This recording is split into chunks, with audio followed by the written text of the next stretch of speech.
2018 குமாரசாமி அழுதாரு. ஏன் அழுதாரு? தொங்கு அரசாங்கங்கள் என்பது எவ்வளவு இதுல இருந்தாலும் சரி, ஆட்சியில பாஜகவே இருந்தாலும் உங்களுடைய நிலைமை நித்த ஆளணும். சொந்த கட்சிக்காரனே சூனியம் வைப்பான். சரிங்களா? எந்த நேரம் என்ன நடக்கும்னு தெரியாது. ஈரக்குலை அத்து போய் தான் வாழணும். அப்படிப்பட்ட பதட்டத்தை எல்லாம் நீங்க ஜெயிச்சுட்டாரு, வெற்றி நீங்க நல்லா யோசிச்சு பாருங்க. கிட்டத்தட்ட களத்துக்கு வந்துட்டாங்க, எடுத்துக்கூடாதா? வரட்டும். அது இது என்ன ஒப்பாரின்னு வச்சுக்கிறோம். இது போராட்டம் கிடையாது, இது ஒப்பாரி. நான் என்ன சொல்றேன், நீ என்ன செஞ்ச? நீ கோஷம் போட்ட, இப்ப ஒப்பாரி வச்சுக்கிட்டு இருக்கிற. இது போராட்டம் கிடையாது. போராட்டம்ங்கிறது போர்க்குணத்தோடு வருவது போராட்டம். 2 பேர் 4 பேர் பைத்தியக்காரத்தனமா வந்து அவன் வீட்டு வாசல் இருந்து அழுதானாங்க ஒரு பைத்தியக்காரன். ஒன்னு விசிகா வந்தா வெற்றி வாய்ப்பு உண்டு, அப்படி வரலனா வந்தே ஆகணும். நான் உட்கார்ந்து தியானம் பண்ண யார் யார சாவடிக்கணுமோ சாவடிச்சு விடுவேன். இந்த விஷயத்தை குறித்து கமலஹாசன்ல இருந்து சிபிஎம்ல இருந்து விசிகால இருந்து எல்லாருமே எதிர்த்து பேசிட்டாங்க. காங்கிரஸ் பேசுது இது ஜனநாயக விரோதமானது. விஜய் பேசினாரா? அப்ப நாளைக்கு இதை விட ஒரு பெரிய தாக்குதல் நடக்கும். இப்பவே பிஎம்சி பள்ளிக்கான தாக்குதல் வந்துருச்சு. ஆனா இப்ப அரசுக்களை வேற மாதிரி இருக்கு. தம்பிதுரை என்ன சொல்லிருக்காருனாக்க, கடவுளர்லாம் சீக்கிரமே அதிமுக ஆட்சி அமைக்க போகிறது, அதுவும் திமுகவின் ஆதரவால் அப்படிங்கிற செய்தி தான் இன்னைக்கு ஹைலைட். இது ஏன் சொல்றாங்கன்ற இன்னொரு விஷயத்தையும் நம்ம பார்க்க வேண்டியிருக்கு. என்னன்னா, that ADMK has to come to the power. That is the voters at the time whenever my party leader Edapadi visited with God's grace. திமுக வாழும், அதுல மாற்று கருத்து இல்ல. ஆனா திமுக தள்ளி விட்டு சேர்றதுங்கிறது பிஜேபி எங்களுக்கு வேண்டாம் தள்ளி விட்டு ஒரு முடிவு எடுப்பது என்பது இல்ல. அதுல அது பிரச்சனை என்னன்னா, தமிழ்நாடு பார்க்காத ஒரு சூழ்நிலை அப்படின்லாம் நீங்க சொல்ல முடியாது. சசிகலா இருந்த இடத்தில் இன்னைக்கு விஜய் இருக்கிறாரு. ஆளுநர் அழைக்க மாட்டேன்னு சொல்றது வித்யாசாகர் ராவ் செய்த வேலையைத்தான் இன்னைக்கு இந்த யாரு ராஜேந்திர அக்லக்கரா அவர் செஞ்சுட்டு இருக்கிறார். சோ ஆட்கள் மாறிட்டாங்களே தவிர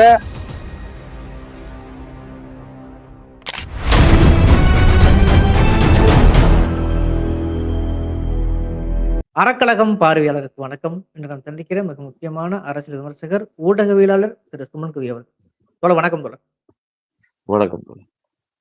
குறிப்பா தமிழ்நாட்டில் எப்பொழுதும் வரலாற்றில் நிகழாத ஒரு சம்பவம் நிகழ்ந்து கொண்டிருக்கிறது. யாருக்கும் பெரும்பான்மை என்பது எல்லோருக்கும் தெரிஞ்ச விஷயம். ஆனா விசிகே சிபிஎம் இன்று கூடி முடிவெடுப்பதாக ஒரு தகவல் வெளியாகி கொண்டிருக்கிறது. கிட்டத்தட்ட டிவிகேவோட பாத்தீங்கன்னா ஆப்போசிட் பக்கம், அதாவது என்டிஏ பக்கம் போகாம திமுக கூட்டணியில் தான் ஆட்களை தேடிக்கொண்டிருப்பதும் தெளிவாக தெரிகிறது. குறிப்பா ஆளுநரும் கூட இந்த நிமிடம் வரை அவரை அழைக்கவில்லை. பெரும்பான்மை இருந்தால் முறையாக அழைக்க வேண்டும் என்பது நியதி. இதை எல்லா கட்சியிலுமே தத்தம் அவங்க பாடல விமர்சித்துக் கொண்டிருக்கிறார்கள். இப்ப என்ன நடக்க வாய்ப்பு இருக்குது? விசிகே சிபிஎம் சிபிஐ அங்க போவதற்கான வாய்ப்பு இருக்கா? இந்த இக்கட்டான சூழல்ல மக்கள் யார் பக்கம் நிற்கிறார்கள் குழப்பமும் இயல்பா நிலவ ஆரம்பிக்கிறது. முதற்கட்டம் எப்படி பாக்குறீங்க? ஆளுநர் அழைக்கவில்லை அப்படிங்கிறது அதுதான் முதல் பிரச்சனை. ஆளுநருக்கு என்ன பவர் இருக்குது? அவர் ஏன் அழைக்கணும்? அவர் அவரை அழைத்து அவருக்கு அனுமதி கொடுக்கணும். அவரை பதவி ஏற்பதற்கு அவர் மெஜாரிட்டி நிரூபிக்கிறதுங்கிறது எங்க வச்சு நிரூபிக்கணும்? எனக்கு 118 சீட்டு காட்டுங்க, அதுக்கப்புறம் நீங்க நான் உங்களை அழைப்பு கொடுக்கங்கன்னு சொல்றதுக்கே இந்த ஆளுநருக்கு எந்த அருகதையும் எந்த தகுதியும் கிடையாது. அது கான்ஸ்டிடியூஷன் படி அதுவா சட்டம்? சரிங்களா? அப்போ இங்க அத்துமீறி பாஜக தன்னுடைய இஷ்டத்துக்கு தன்னுடைய வேலை சித்து விளையாட்டை காட்டுகிறது. மோடி அமித்ஷா களத்துல இறங்கிட்டாங்க. அதுதான் நடந்துகிட்டு இருக்குது. நீங்க ஏதோ கண்ணுக்கு தெரியாம ஏதோ நடக்கலாம் கிடையாது. தெளிவா பாஜகவினுடைய கைதான் வேலை செய்து கொண்டிருக்கிறது. ஆளுநர் ஏன் எதை சொல்லணும்? இந்த சிங்கிள், அதாவது எது மெஜாரிட்டி பார்ட்டியோ அதை அழைத்து நீங்க ஆட்சி அமைக்க கோருவதுதான் ஆளுநருடைய வேலையை தவிர ஏங்கிட்ட ப்ரூஃப் பண்ணுங்கன்னு சொல்லக்கூடாது. 118 இடங்கள் ப்ரூஃப் எங்க ஆகணும்? அது ஃப்ளோர்ல ஆக வேண்டியது, அது சட்டமன்றத்துல ஆக வேண்டியது. அதை ஏன் உன்னால நிரூபிச்சு காட்டுங்க அப்படின்னு சொல்றதுக்கு, அப்படி சொல்கிறார்கள் என்று சொன்னாலே குழப்பத்தை உருவாக்குகிறார்கள் அர்த்தம். குழப்பம் இருக்குது. குழப்பம் மீன்ஸ் இங்க ஒரு இழுவரிக்கான பிரச்சனை இருக்குது. ஆனா அதை ஒரு பெரிய குழப்பமாக மாற்றி கொண்டிருப்பது யாரு? அது பாஜக தான். ஏன் மாற்றுது?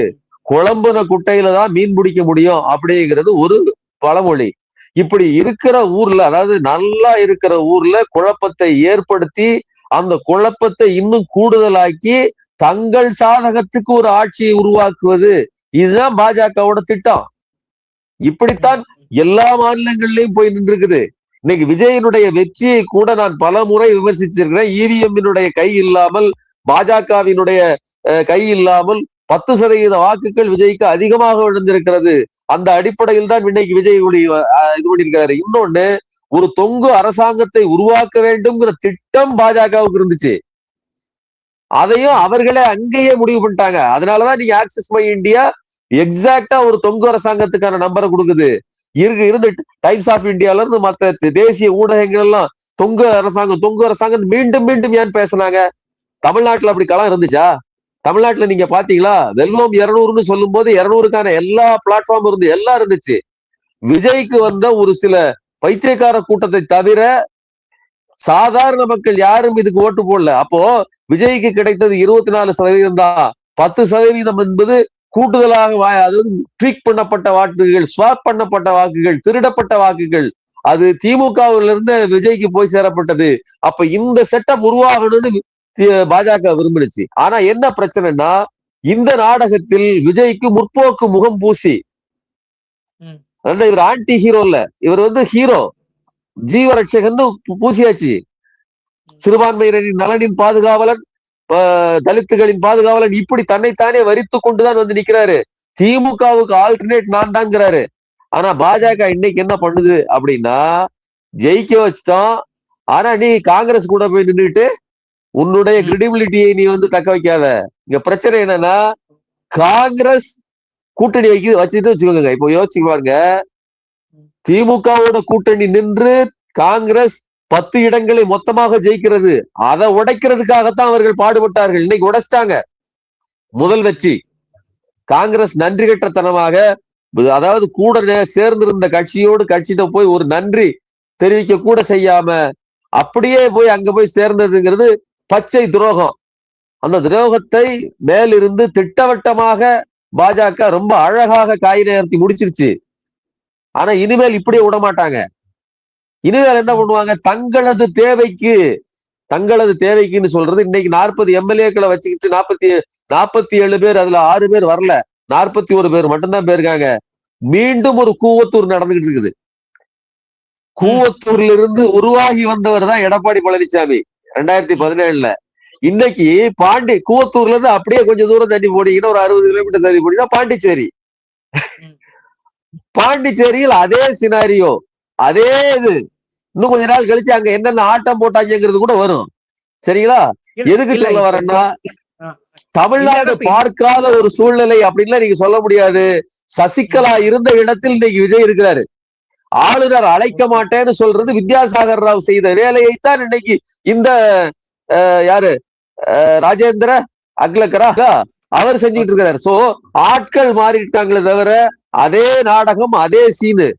இன்னொரு சீனு இருக்குது. இந்த சீன் என்ன அப்படின்னா, பாஜக நினைத்தது போல அதிமுக கையை பிடித்து, எடப்பாடி கையை பிடித்து, விஜய் கையை பிடித்து 2 பேரையும் இப்படி கொடுத்து, நீங்க வேலை சேர்ந்துருங்கன்னு இப்படி கையை இப்படி பிடிச்ச ஒரு ஷாட் இருக்கா? ஆமா இருக்கு. ஞாபகம் இருக்கா உங்களுக்கு? ஓபிஎஸ் இந்த இடத்துல இப்போ ஓபிஎஸ்க்கு பதிலா விஜய், இபிஎஸ் அங்க இருக்கிறாரு. ஆனா பொசிஷன் மாறிடுச்சு. ஆனா நீங்க இப்படி ஒரு செய்தி சொல்றீங்க, இப்படி ஒரு அனுமானம் யூகிக்கிறீங்க. ஆனா இப்ப அரசுகளை வேற மாதிரி இருக்கு. தம்பிதுரை என்ன சொல்லிருக்காருனாக்க, கடவுளர்லாம் சீக்கிரமே அதிமுக ஆட்சி அமைக்க போகிறது, அதுவும் திமுகவின் ஆதரவால் அப்படிங்கிற செய்தி தான் இன்னைக்கு ஹைலைட்டு. இது ஏன் சொல்றாங்கன்ற இன்னொரு விஷயத்தையும் நம்ம பார்க்க வேண்டியிருக்கு. என்னன்னா, யாருக்கும் அறுதி பெரும்பான்மை கிடைக்காத பட்சத்தில் பிஜேபியை கழட்டி விட்டு, என்ன சொல்றது, ஒரே தாய் மக்கள் அப்படிங்கிற ஒரு பாணியில திமுக ஆதரவோடு அதிமுக ஆட்சி அமைத்து விஜயை கழட்டி விடுகிறார்கள் அப்படிங்கிற ஒரு, அது நரேட்டிவா அல்லது யதார்த்தமா எதுவுமே தெரியல. இது இன்னைக்கு நேற்று இருந்த களத்தை விட இன்று பேசுமுறா மாதிரி இருக்கிறது. அநேகமாக சிபிஎம், சிபிஐ, விசிக எடுக்கிற முடிவை பொறுத்துதான் இதுவும் மாறுங்கிற ஒரு தகவல் வெளிவருகிறது. அதாவது திமுக அதிமுக கூட்டணி, இதை பற்றி முதல்ல பேசி முடிச்சிருவா. திமுக அதிமுக கூட்டணிங்கிறது நேச்சுரல் அலையன்ஸே கிடையாது. நேச்சுரல் அலையன்ஸ்ங்கிற வார்த்தைக்கு நான் சொல்றது நேச்சுரலா இயல்பான, அதாவது இது சேருவதற்கு எந்த பிரச்சனையும் இல்லாத, எந்த பிரச்சனையும்னா அவங்களுக்கு நாளைக்கு ஆட்சி அமைச்சதுக்கு அப்புறம் மக்களுக்கு பிரச்சனை வரும். ஆனா எடப்பாடி பழனிசாமியும் விஜயும் சேர்வதுதான் அவர்களுடைய கொள்கை சித்தாந்தம், எந்த ஒண்ணுமே கிடையாது. நீங்க எதுவுமே அது கொள்கை கூட்டணியா, சந்தர்ப்பவாத கூட்டணி, அப்ப அவர்களுக்கு அது சரி. ஆனா இது இந்த இடத்துல திமுக போய் நின்றுகிட்டு நாங்க எங்களை உறுதாய் மக்கள் அப்படின்னு சொல்லிலாம் சொன்னா அது ரொம்ப சிக்கலை ஏற்படுத்திடும். அது என்ன சிக்கலை ஏற்படுத்தும் அப்படின்னா, அதிமுக எப்படி ஒளிஞ்சுதான் போகுது, அது காணாமல் போயிடும். திமுக வாழும், அதுல மாற்றுக்கிறது இல்லை. ஆனா திமுகவுக்கு ஒரு பெரிய தள்ளி விட்டுட்டு சேர்றதுங்கிறது, பிஜேபி எங்களுக்கு வேண்டாம் தள்ளி விட்டு ஒரு முடிவு எடுப்பது என்பது இல்ல. அதுல அது பிரச்சனை என்னன்னா, இவர்கள் அடிப்படையிலேயே அதிமுக என்பது எம்ஜிஆர் காலத்திலேயே அவர் கட்சி தொடங்குறதுக்கு பிறகும் கூட திமுக அதிமுக இணைப்பை பற்றியான முயற்சிகள்லாம் நடந்துச்சு. ஆனால் அது முடியாமல் போனுச்சு. அது வேண்டாம், அது சரி வராது அப்படின்னு முடிவெடுத்தாங்க. அதே மாதிரிதான் இதுவும். இப்பவும் சொல்றேன், அன்னைக்கே முடியல. அதாவது பிரிஞ்சு சென்ற பிரிஞ்சு இப்படி ரெண்டு பக்கம் பிரிஞ்சதுக்கு அப்புறம் பல கிலோமீட்டர் திசை வெவ்வேறு திசைகளுக்கு போயாச்சு. எந்த இடத்துலயாவது திமுகவுக்கு அதிமுகவுக்கு ஒற்றுமை இருக்குதா? சிஏஏ கொண்டு வந்ததுதானே எந்த பிரச்சனைங்க? இதுல யாராவது முஸ்லீம்கள் என்ன பிரச்சனைன்னு கேட்டவர் எடப்பாடி பழனிசாமி. கரசேவைக்கு ஆள் எடுக்கிறவங்க ஜெயலலிதா. சரிங்களா? அடிப்படையிலேயே அதாவது இது என்னன்னா ஒரு கூட்டணி கிடையாது நீங்க சொல்றது. இது ஒரு கிட்டத்தட்ட ஒரு மெர்ஜ் மாதிரியான ஒரு இது அவர்கள் அடிப்படையிலேயே முரணானவர்கள். நீங்க அதிமுகக்குள்ள இருக்கக்கூடிய சில பேர் திமுகவுல சேரலாம். திமுகவுல இருந்து, அதாவது அதிமுகவுல பிரிஞ்சு தாவேகால போய் கூட சேரலாம். ஆனா அதிமுகங்கிற ஒரு கட்சி, திமுகங்கிற கட்சி கூட்டணி அல்லது மெர்ஜ் அப்படிங்கிற எந்த ஒரு முடிவுங்கிறதும் கிட்டத்தட்ட ரெண்டு பேருக்குமே ஒரு பெரிய சேதாரம். அது சேதாரம் மட்டும் இல்ல, விஜயை மிகப்பெரிய உயர்த்தி விடுகிற ஒரு வேலையாகி போயிடும். நாளைக்கு ஒரு நெருக்கடி, நீங்க இப்படி யோசிச்சுக்காங்க, திமுக கையில 59 இடங்கள், கிட்டத்தட்ட 60, இதுல 47 தான் சேர்த்தீங்க அப்படின்னு சொல்லலாம். 60, 40, 107 தான். மறுபடியும் விஜய் நம்பருக்கு தான் நீங்க நிப்பீங்க. ஒவ்வொரு நம்பரும் உங்களுக்கு பிரச்சனை ஆயிடும். தொங்குலின் தொங்கு பெரிய தொங்கு அசம்பிளி ஆயிடும்.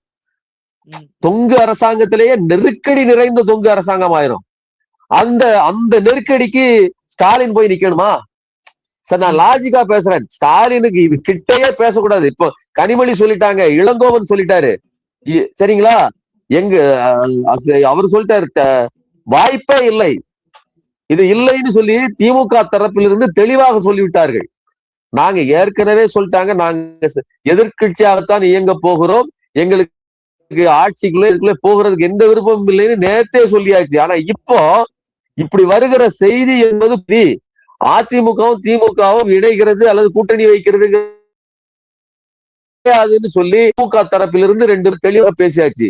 அப்போ இந்த பேச்சே அபத்தமானது, இது அடிப்படை தன்மையற்றது அப்படிங்கிறது என்னுடைய கருத்து. இன்னொரு கேள்விக்கு வருவோம். இப்ப காங்கிரஸ் போயாச்சு. இதே தன்மையோடு விசிகாவும் அல்லது இவர்களும் போனார்கள் அப்படின்னு சொன்னா, அப்படி போனார்கள் என்று சொன்னால், நாளைக்கு இப்பவே உங்களுக்கு ஒண்ணும் இல்லைங்க, PM ஸ்ரீ பள்ளிகளை திறங்கள், மும்மொழி திட்டத்துக்கு கையெழுத்திடுங்கள்னு இப்பவே சொல்லியாச்சு. விஜய் இன்னும் கூட பாருங்க, விஜயை ஆட்சி அமைப்பதற்கு சிங்கிள் லார்ஜஸ்ட் பார்ட்டி யாரு? விஜய் தான்.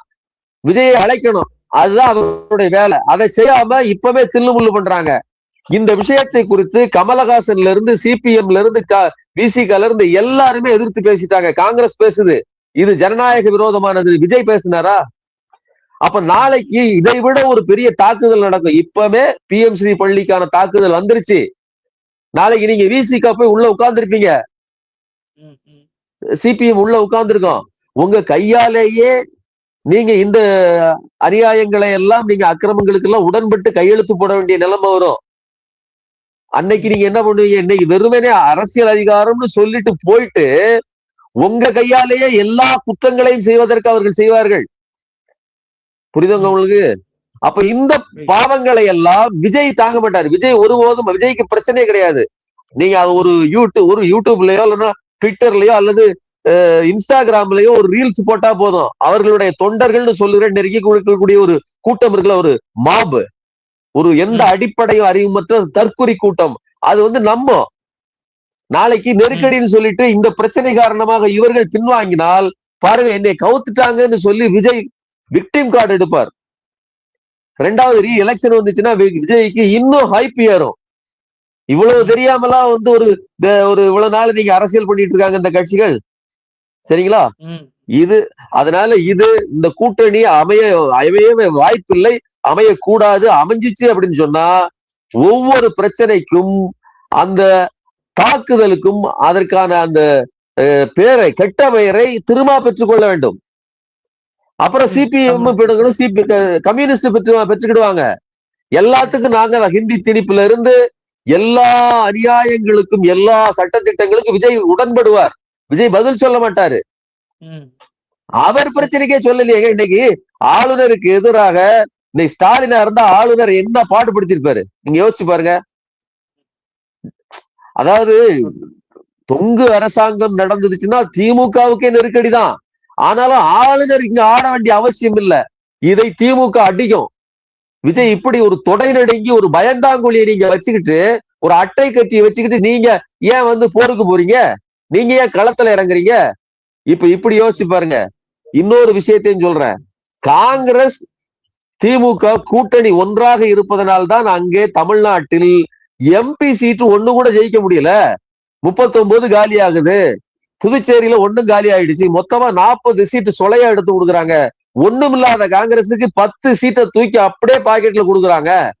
அப்ப இதை காலி பண்ணணும்னு பாஜக நினைச்சது, வெயிட் பண்ணுச்சு. அவசரமாக அந்த பள்ளத்துல போய் இவங்க விழுந்துட்டாங்க. நாளைக்கு திரும்பி வந்து எந்த முகத்தோட திமுகவோட வர முடியாது. இப்போ காய்களை நகர்த்துது. நான் சொல்றத கேளு. என்ன, அதிமுகவோட கூட்டணி வை. அதிமுக பேரம் பேசும். ஏன் எடப்பாடி பழனிசாமி போய் உள்ள உட்கார்ந்து பொறுமையா இருங்க, ருக்கோ ஜாவோ ருக்கோ அப்படிங்கிறாப்ல, பொறுமையா இருங்க, அவசரப்படாதீங்க அப்படிங்கிறாரு. சரிங்களா? அவர் பேசுற கூட அவசரப்படாங்க, நம்ம கைக்கு ஆட்சி இருக்கிற மாதிரி பேசுறாரு அவருமே. அது நம்ம கைக்கு ஆட்சிங்கிறது பொருள் என்னன்னாங்க, அதாவது விஜயை ஒரு பொம்மையாக வைத்துக் கொண்டு அதிகாரத்தை நாம் வைத்துக் கொள்ளலாம்ங்கிறது தான் அதோட பொருள். அதை வச்சுக்கிடுவாங்க. நீங்க வேணா பாருங்களேன், விஜய் எவ்வளவு பெரிய பப்பட். அதாவது அமித்ஷாவின் பப்பட்டு மட்டும் இல்ல, எடப்பாடி பழனிசாமியின் பப்பட்டா மாற போறாரு. ஏன்னா நீங்க வேற யாரும் தேவையில்ல, ஏன் பாமக கூட தேவையில்ல, விஜயோடு அதிமுக சேர்ந்தா போதும். பாஜகவின் டைரக்ஷன்ல வண்டி போவோம். அத டிரைவர் இவர் தான் அப்படின்னு சொல்லிக்கிட்டு கிளட்சி கியர் எல்லாம் இந்த பக்கம் இருந்து ஓட்டுவாங்க பாத்திருக்கீங்களா? அந்த எல் போர்டு போட்டு கத்து கொடுக்கறதுக்காக இந்த சைடு இருந்து ஒரு ஆள் ஓட்டிட்டு இருப்பானே, அங்கோடி ஸ்டியரிங் மட்டும் தான் பிடிச்சிட்டு இருப்பாப்ல. ஆக்சிலேட்டர்ல இருந்து கியரு எல்லாமே இவர் தான் போடுவாரு. யாரு? எடப்பாடி பழனிசாமி தான். அப்போ மாப்பிள்ளை இவர் தாங்கிற மாதிரி ஒரு பொம்மையை வைத்துக் கொண்டு ஆட்சி நடக்க போகுது.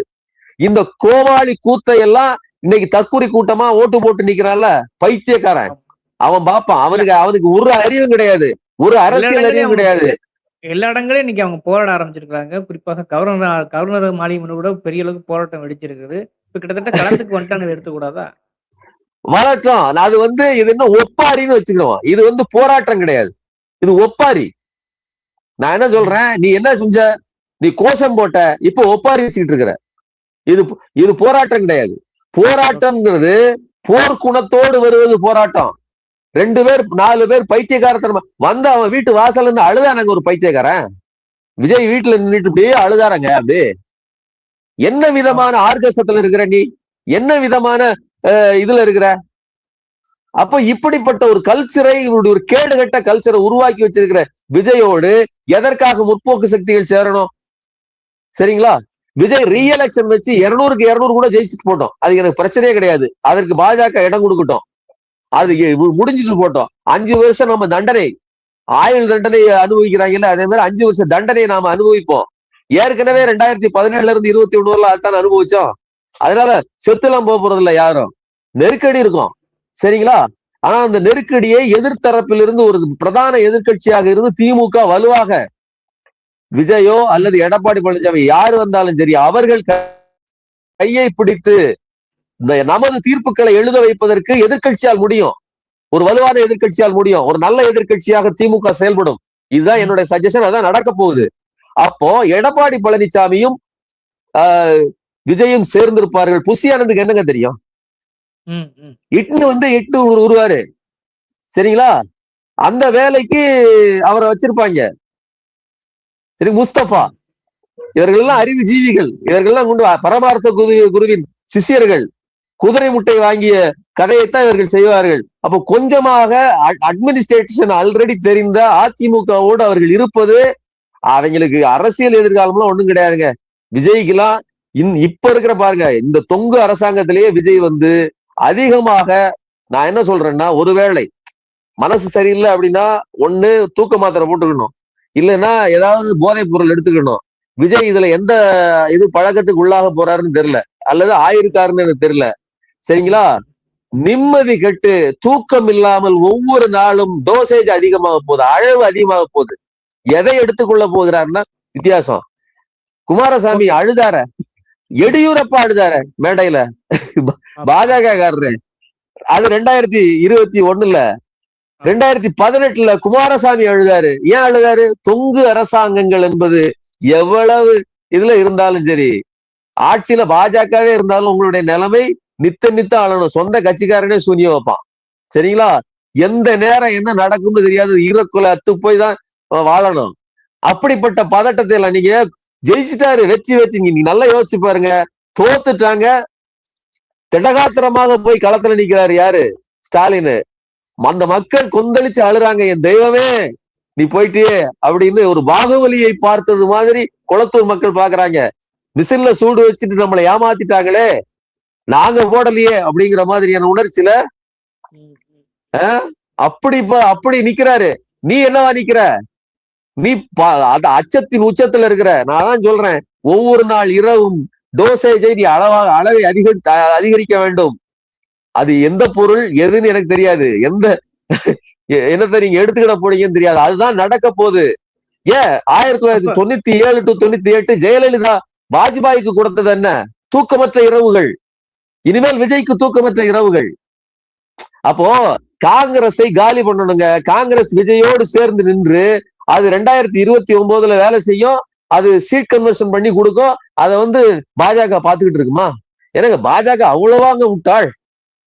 எவ்வளவு டாக்டிக்ஸா வேலை செய்யறாங்க. கணக்குப்படி பாத்தீங்கன்னா நட்டாத்தில் இன்னைக்கு நிறுத்தப்பட்டிருப்பது என்பது காங்கிரஸ் தான். அரசனை நம்பி பூசனை கைவிட்ட மாதிரி இன்னைக்கு நீங்க வெளியில வந்துட்டீங்க, ரோட்ல நிக்கிறீங்க.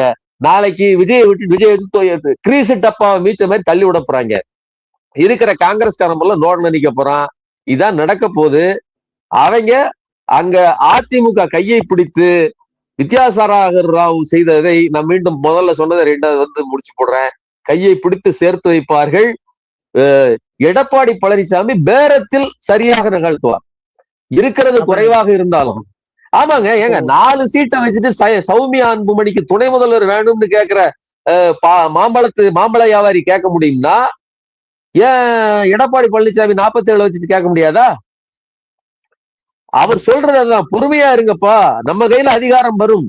அதுதான் அதோட அர்த்தம். வந்துருச்சு அதிகாரம்ங்கிறது என்ன? அதுதான். எடப்பாடி பழனிசாமிக்கு சர்வே பண்ண தெரியுங்க.